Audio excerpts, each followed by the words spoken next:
আমাদের প্রিয় নবী হযরত মুহাম্মদ সাল্লাল্লাহু আলাইহি ওয়াসাল্লামের মেরাজের রাতে কি ঘটেছিল চলুন এই ভিডিওর মাধ্যমে জেনে নিই। মেরাজের রাত ছিল মানব ইতিহাসের সবচেয়ে বিস্ময়কর ও রহস্যমূলক রাতগুলোর মধ্যে একটি। এই রাতে আল্লাহ তাআলা তার প্রিয় হাবিব হযরত মুহাম্মদ সাল্লাল্লাহু আলাইহি ওয়াসাল্লামকে আসমানের উচ্চ স্তরগুলোতে নিয়ে গিয়েছিলেন। মক্কা থেকে বায়তুল মুকাদ্দাস, তারপর সেখান থেকে 7 আসমান পেরিয়ে এমন এক পবিত্র স্থানে পৌঁছান যেখানে আর কোনো সৃষ্টির যাওয়ার অনুমতি নেই। সে পবিত্র স্থানটির নাম হলো সিদরাতুল মুনতাহা। সেখানে এসে ফেরেশতা হযরত জিবরাইল আলাইহিস সালাম থেমে গেলেন। তিনি বললেন, হে আল্লাহর রাসূল, এরপর আমি এক কদমও এগোতে পারবো না। যদি এগোই তাহলে আমার শরীর পুড়ে যাবে। অতঃপর নবীজি সাল্লাল্লাহু আলাইহি ওয়াসাল্লাম সামনে এগিয়ে গেলেন, আরো সামনে, আরো আল্লাহর কাছাকাছি।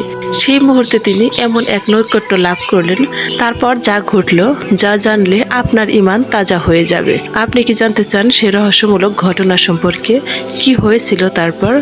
তাহলে দ্বিতীয় পর্বটি অবশ্যই দেখবেন। আর ভিডিওটি ভালো লাগলে লাইক, কমেন্ট এবং সাবস্ক্রাইব করে পাশে থাকুন। ধন্যবাদ।